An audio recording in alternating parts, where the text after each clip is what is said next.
What's up everyone, welcome back to Workshop Rebuild. In today's episode, I will focus on the BMW R60/5 drivetrain.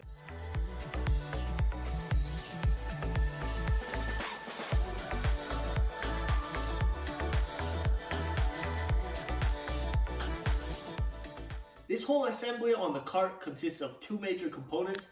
The front portion, which is our engine. This is a 2-cylinder air-cooled engine made by BMW. The rear portion of this assembly is a 4-speed transmission with a kickstart. Looking at this assembly from the top, you will notice we have 2 cylinders, one on the left and one on the right. We have our main portion. This is basically our engine block. Above the engine block, we also have our starter, which is down below under this nice aluminum cover right here. So this is basically all of the engine, which is the front portion all the way up to this line right here. Moving on to the back of the engine, which is from here back, we have our 4-speed transmission. You guys will see the kickstart right here. You will see the shift lever off to the left and the output shaft, which is then for our drive shaft leading to our final drive. I already took off the swing arm and final drive in my previous video, and you guys can click the card up above to watch that video if you guys are interested. So in today's video, I will focus on the 4-speed transmission. I will remove it from the engine block right now, and then we'll put it on the table and see what's inside.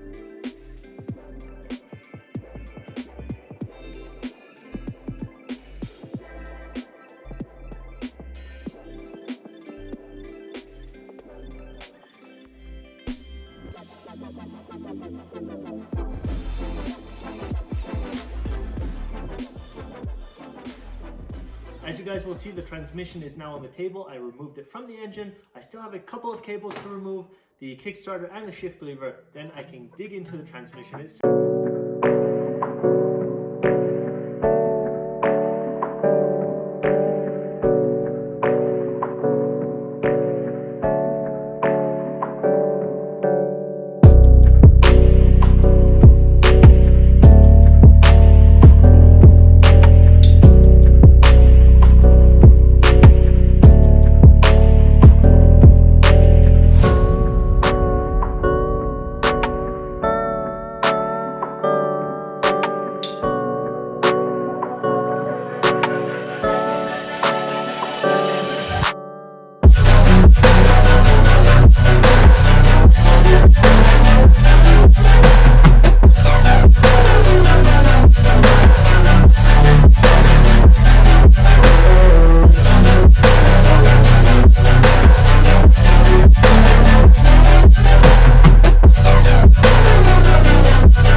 Exactly 2 cables. The first one was the clutch cable and the second one was the speedometer cable. The speedometer cable was held on by 1 bolt, and we also had our ground from a battery hooked up to the transmission. Next up, I had to remove the kickstarter and the shift lever, so I removed that, and it wasn't too easy on the kickstart especially. Maybe it hasn't been removed in the past, so I had to use a little puller there, and it did make the job a lot easier than if I would just be prying against an aluminum housing. So I removed it with the puller and everything went super smooth. As you guys just saw in the close-up shots, this transmission is super dirty, super oily. I believe all the seals are leaking on this transmission, so I'm really looking forward to replace those. I think I'm going to clean this transmission up off camera, just good enough so I don't have any debris falling into the transmission when I open up the housing. That way I don't have much cleaning to do later on. So I'm going to do that right now, and I'll bring you guys back when this is cleaned up. The transmission is back on the table, and it's already much cleaner than it was before. I cleaned it off with some diesel fuel and I wiped it down with a clean rag. Now I can continue the disassembly process, and for the next steps we will need some special tools, and BMW does have some special tools in the manual. I just don't have those special tools, and I came up with some tools of my own, and I'll share with you guys those tools right now as we disassemble the output flange of the transmission. So on the table, I have a whole bunch of tools laid out. Off to the left is the first set of tools that we'll be using. And on the right, I have a puller with a couple of special washers for the rest of the disassembly. So now on the left side, I have a large breaker bar. This is probably 2.5 feet long. And on the end of that, we have a 24mm socket. I also have a tube next to it, and that tube will be working in conjunction with this special bar I made over here. This is just a piece of flat stock metal, and I drilled a hole on the front end. As you guys will see, I filed it down a little bit on the tip, so that's very important for the next step over here. What I do have in front of me is the output flange of the transmission.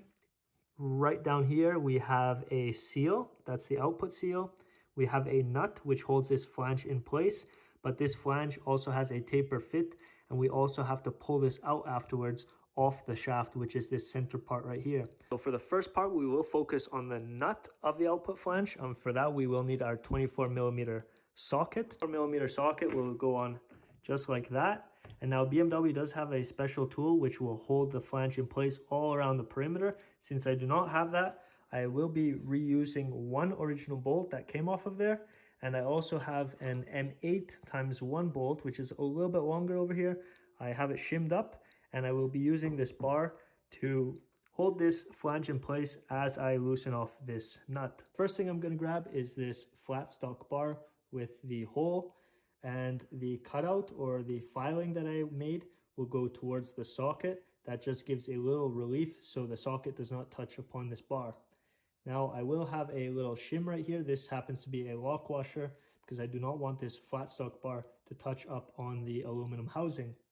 Next up, I will grab my M8x1 bolt, and I'll pass it through that hole, and I'm going to thread it into one bore of the output flange.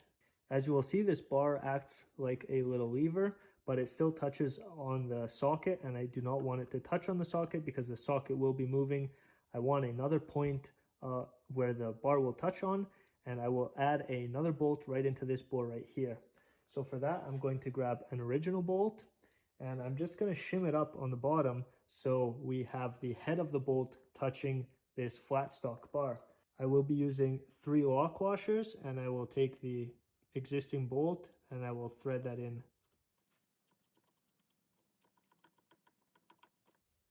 Just like that. Now I'm going to go ahead and tighten that up a little bit. This is a 10mm socket. You want a 12 point or at least a box end on your wrench. Now I'm going to tighten that up a little bit, and I want to make sure that this bolt right here doesn't protrude down onto that housing either, so you can still move it around. Now, as you guys can see, when I have the leverage right here, or if I'm loosening off this socket, this bar will touch upon that head right there. So now I will go ahead and tighten up this bolt, and that is a 14mm. I will tighten this up so we have a good connection right here. Something like that. And now, as you can see, it acts as one part. So the bolt is right here, and there's another bolt touching upon this flat stock. Next up, to loosen off this nut, I will insert the breaker bar into the socket, and I will also use the pipe on this bar over here to have a little bit more leverage.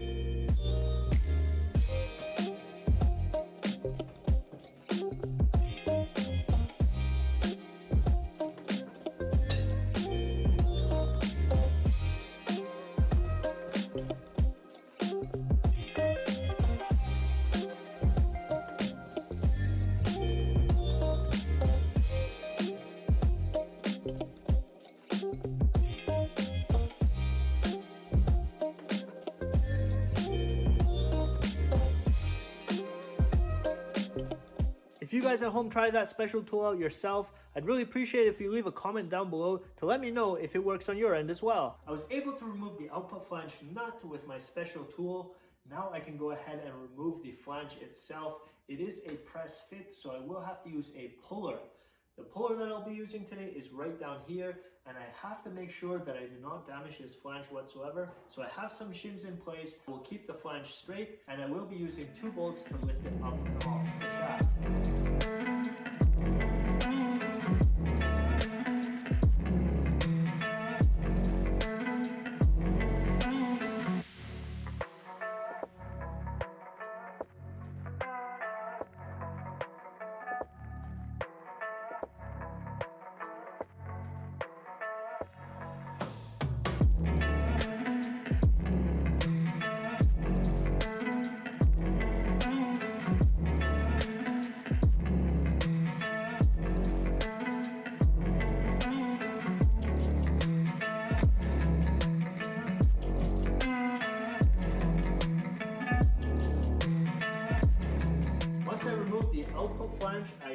took out the speedometer cable bushing. I just popped that off with 2 pry bars, and behind that is the speedometer gear.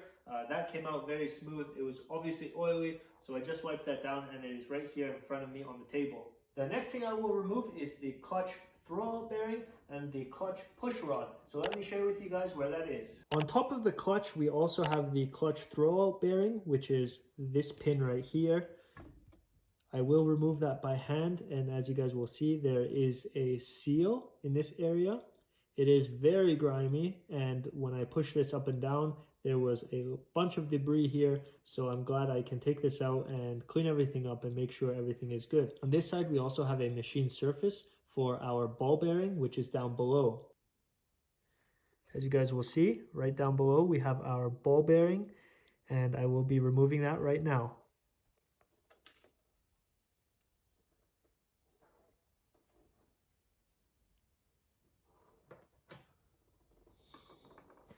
Next up, I can turn over the transmission and remove the clutch push rod, which is on the back end.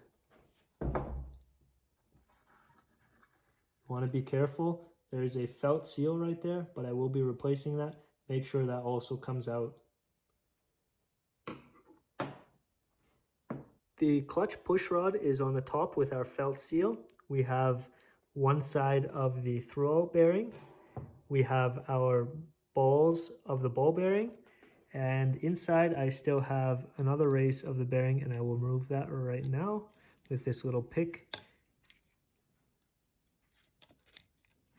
And just like that, that is the second half of the bearing. And just like that, this together is our throwout bearing. The clutch throwout bearing and the clutch push rod are disassembled and they're laying on the table. Now I can go ahead and take the top cover off on the transmission. For that, I'll need to remove all 10mm nuts around the perimeter of this cover. I'm going to have to use a heat gun, which I have right here, to heat up that top cover so we release all the tension around all 3 bearings, which are underneath this top cover. Once that's heated up to around 180 degrees, we will lift off this cover with a special tool I made.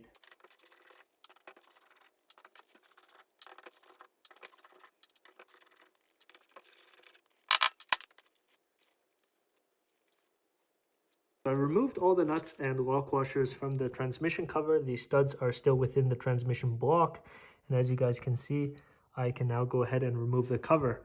Now, BMW does call for a special tool to remove that, and I have here something laid out which I kind of improvised on. The bracket we used before just had a bore. Now I welded a 3/8 nut on the other side. Corresponding with the nut, I have a 3/8 bolt. This is around 2.5 inches long. I will thread this into that nut very soon. Since this bar is not very thick, I do have a little shim. This is the same width, and this will just act as a little shim. Now I also have a pin, and this will get put right in between those 2 bores like so, but I have to put this in last. And over here, for a special tool, this big nut will just act as a little block on the other end for this bar to just sit against and to allow pressure just to transfer throughout the cover. So I'll put this all together and I'll share with you guys how this will work. So the first thing I'll do is thread in the 3/8 bolt into the nut like so. The nut will be facing down in this assembly like so. Now I want this bolt to go all the way down onto our input shaft, which is this bore right here, and it will look something like this. Now when I thread it down far enough, this bar will start to come up. So I want to make sure it's just flush with the surface right there. And now I can add our big nut on the other end like so. This big nut will act as a weight distributor when I put tension on this bolt over here. I did mention before I will use this little piece of metal as a little shim like so. And now I'm going to grab that rod and place it right in between like so.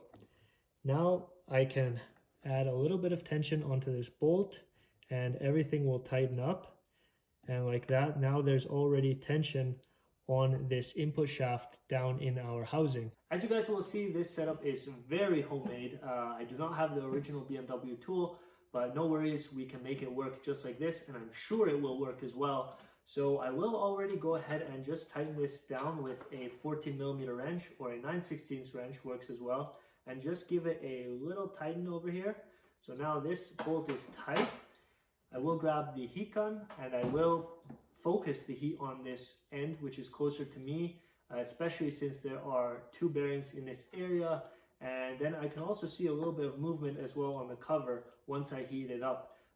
If I do see a little bit of movement, I can take my wrench and just start turning it down. That means the cover is getting lifted up. And once it's about 10 or 12mm above the surface of the transmission, the bearings will probably release themselves.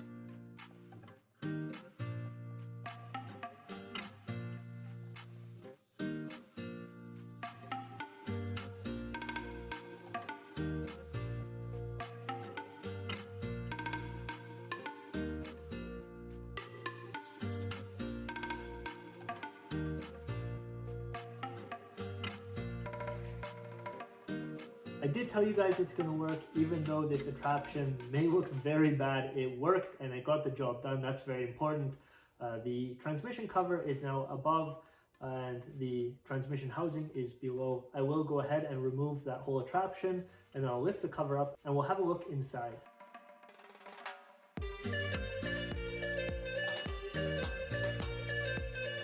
The transmission cover and the transmission housing are both on the table. I have separated them, and I'll give you guys a heads up on what you guys have to watch out for when you guys remove the cover from the transmission housing. As you will see, we have these machined areas which will hold our bearings in place, and that's why we had to heat up this cover, so these bearings will slide out a little bit easier from the cover and that we don't have much resistance. Now looking at the transmission, you will see the corresponding bearings that go within those machined areas. We have a larger bearing which is on the output shaft. That bearing sits in this area, and we also have the cluster shaft which holds a smaller gear. Now what I mentioned is you guys have to be very careful when you take this apart.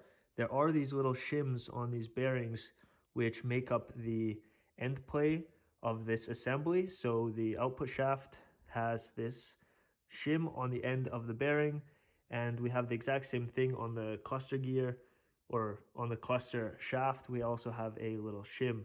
So you want to take those off, but you also want to keep them on the right side, and you also just want to mark that when you take this apart. I removed both shims from the transmission, and since the transmission is already open, I'd like to share with you guys how this transmission actually works. This right here is the input shaft, this is the cluster shaft, and this is our output shaft. The input, which comes from the engine, is basically on the bottom end of this transmission. This is where the cover sits, so this is the end of the transmission. Our input shaft has one gear down below, which will drive our cluster gear. Our cluster gear then drives our output shaft, and that's how we will achieve our certain gear ratios. But now, since this is a manual transmission, so our shift lever is off to the right on the screen, and this is upside down right now, so our first gear is down, and after our first gear we will have 3 more going up, so that is second, third, and fourth. This is a 4-speed transmission. Later models of the BMW did have a 5-speed transmission, but the way we can look at this, especially since it is a 4-speed transmission, on our output shaft we have exactly 4 gears. First and second have one selector, and our gear selectors are right here. This is our shift arm, and we also have a third and fourth, which is like a little bundle, and we have a second shifter arm which is down below that will be able to select third and fourth. So I'll go through this right now, and especially when you want to test your transmission, if it's a manual transmission, you always want to press the clutch or at least spin the shaft, and that's what I'll do right here. I will spin this by hand so you guys have a better understanding. So right now the transmission is in neutral, and how we can figure that out is if I spin the input shaft like this, the output shaft has to stand still. So right now the output shaft is turning as I spin the input shaft, but if I put my hand on it, it will only spin the gears around it. So that means this transmission currently is in neutral. Now if I want to go into first gear, I will have to push this down, but I will spin the input shaft. So by spinning the input shaft and going into first gear, you will see the shift mechanism off to the right will activate our first gear. And just like that, I came out of first gear. And now if I try to turn the input shaft and hold the output shaft, it should turn. Just like that, you can see I'm trying to hold it, but it's still turning the output shaft. So that means it's in first gear. Now, since we're in first gear, we can go one up, and that will be our second gear.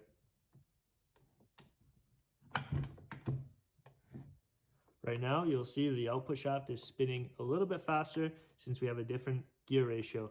I'm trying to hold onto the shaft, but it just doesn't work because it's in second gear. Now we'll go into third gear, one more up, just like that. And now you'll see it's spinning even faster.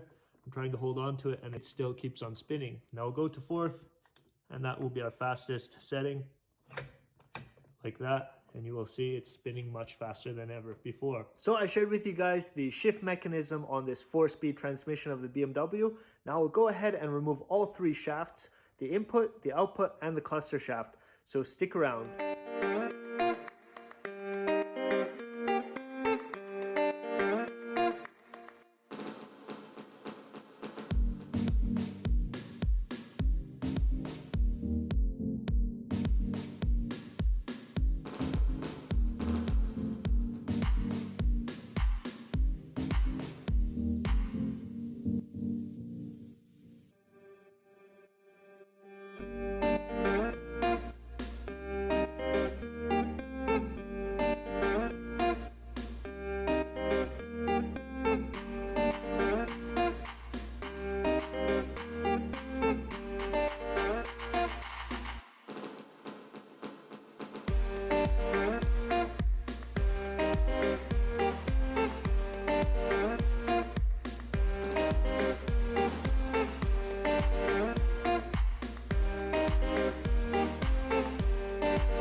I was able to remove the cluster shaft and the output shaft as one unit.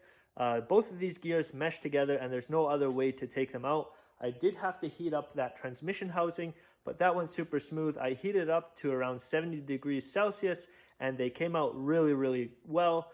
I also had to remove those two bolts which hold the shifter forks together, and I also marked a line on them just to make sure I can line them up later on when I put it back together. The shifter forks do have a little cam within them, so when we look at this, the bore inside of this little part, which is a cam, has an excenter. So when we tighten up these bolts over here, you can adjust the fork height so it does not touch on any of these gears as you're shifting. Next up, I'm going to heat up the housing once more to remove the input shaft.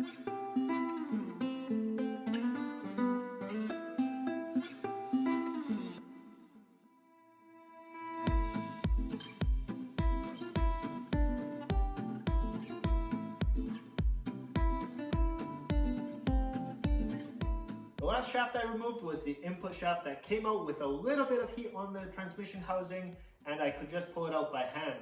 On the other hand, the cluster shaft and the output shaft needed a little bit more heat. I heated it up to around 70 degrees Celsius, and they needed a little bit of persuasion with a bar, but there was no damage to the housing or the bearings whatsoever. The main reason I took this transmission apart is because there's over 90,000 kilometers on the odometer of the motorcycle I'm working on, and to be fair, some of the gears might have not been good, but looking at it at first glance, they seem very healthy. And if I'm already this far into the disassembly, I should just replace all the bearings, and I think I will do that. It will also prolong the lifetime of this motorcycle, so from all the power that's coming from the engine, it will just make its way very smooth all the way to the final drive. And that's what I'd like to have when I restore a motorcycle. I took this transmission apart as much as I need to.